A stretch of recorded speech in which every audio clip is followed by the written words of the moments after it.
আমি বললাম তোমার ভিসা আছে চলে যাও। আমার মেয়েকে জানানো যাবে না, মেয়েরা তাকে তাকে ঢাকায় নিয়ে যাবে।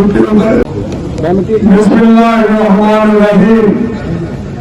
আমার প্রিয় এলাকাবাসী, নোয়াখালী জেলার প্রত্যন্ত অঞ্চল থেকে এবং ঢাকা থেকে, চট্টগ্রাম থেকে, খুলনা, পাবনা থেকে অনেক হিতাকাঙ্ক্ষী আজকে 50 বছর যার সাথে সংসার করেছি সেই কানিজ ফাতেমা একজন উচ্চ শিক্ষিত হয়ে আজকে আমার স্ত্রী যারা অংশগ্রহণ করেছেন।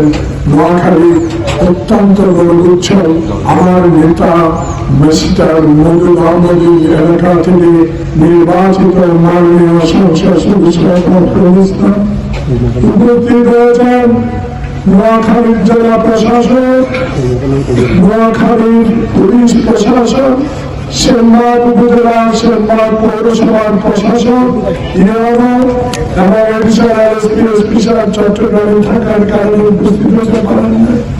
উপস্থিত সকল রাজনৈতিক দলের সহপরিবার নেতা কর্মীরা, আমার বিএনপি জাতীয়তাবাদী শক্তির সকল পর্যায়ের নেতা কর্মী যারা এবং গণমাধ্যম, হিতাকাঙ্ক্ষী, শুভাকাঙ্ক্ষী, সমর্থক, এলাকাবাসী যারা উপস্থিত হয়েছেন এই প্রখর রৌদ্রতা উপেক্ষা করে আমি আমার পরিবার, তামান্না ফারুক ছিল আমার জ্যেষ্ঠ কন্যা, ফারজানা ফারুক আমার ছোট কন্যা, ওর 2 ভাই জীবিত আছেন, কোচি, মিলন এবং ছবি, তাদের পক্ষ থেকে আপনাদের কাছে আমার 50 বছরের এই জীবন সঙ্গী গতকাল 10:40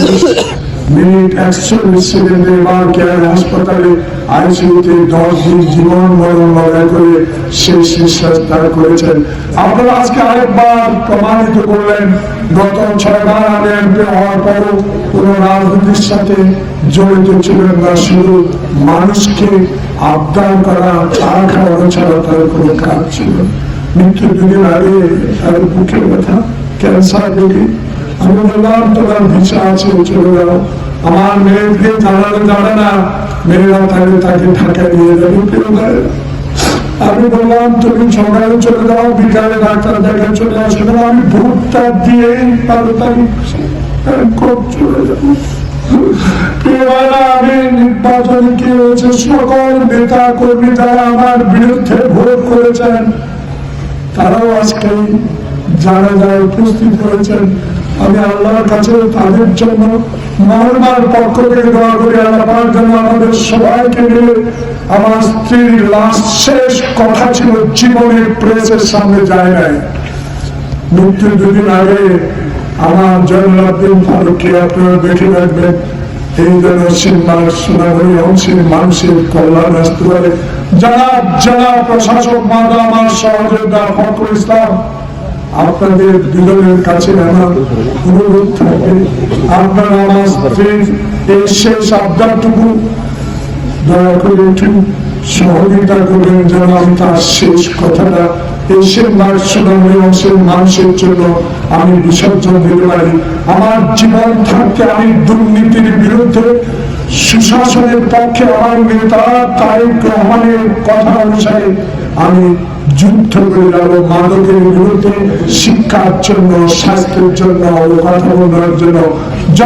জেলা প্রশাসক মহোদয়, আপনি আমার এই জেলার সর্বময় প্রশাসনিক কর্মকর্তা, আমার স্ত্রীর শেষ কথাগুলো একটু আমার সেই মানুষের কথা বিবেচনা করে আপনি একটু খেয়াল রাখবেন।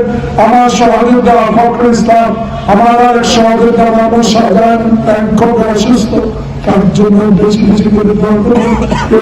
কিছু বলবো না, শুধু তামান্না ফারুক, ফারজানা ফারুক যে কষ্ট করেছে এবার, তাদের পক্ষ থেকে, আমার পরিবারের পক্ষ থেকে আপনাদের কাছে ক্ষমা। আমার স্ত্রীর কাছে কোনো লেনদেন যদি কেউ থাকে, থাকার কথা থাকার কথা, তবুও আমরা আছি, আমার 2 মেয়ে আছে। আপনারা আমার স্ত্রীকে ক্ষমা করে দিয়েছেন তো? আপনারা আমার স্ত্রীকে ক্ষমা করে দিয়েছেন তো? প্রশাসন, এমপি, পুলিশ প্রশাসন, সেনবাগ উপজেলা প্রশাসন, পুলিশ যারা গতকাল সারা রাত কাজ করেছেন, আজকে সকাল থেকে কাজ করেছেন। আমার পরিবারের পক্ষ থেকে আবারও ফখরুল ইসলাম মাননীয় সংসদ সদস্য, জেলা প্রশাসক, এডিশনাল এসপি সবাইকে আমার পরিবারের পক্ষ থেকে আমি আল্লাহর কাছে আপনার জন্য দোয়া করি আমার স্ত্রীকে আল্লাহ পাক যেন রমজান মাসে বেহেশত নসিব। এখন নামাজ পড়াবেন আমার চাচাতো ভাই বাংলাদেশ একাডেমি ইসলামের নায়েবে আমি অত্যন্ত প্রভাবশালী আল্লাহ মানুষ এখনই নামাজ শুরু হবে। যারা এখানে আছেন দয়া করে একটু সবাই সামনে লাইন ধরবেন না, যেহেতু এমপিআর জেলা প্রশাসক মহোদয়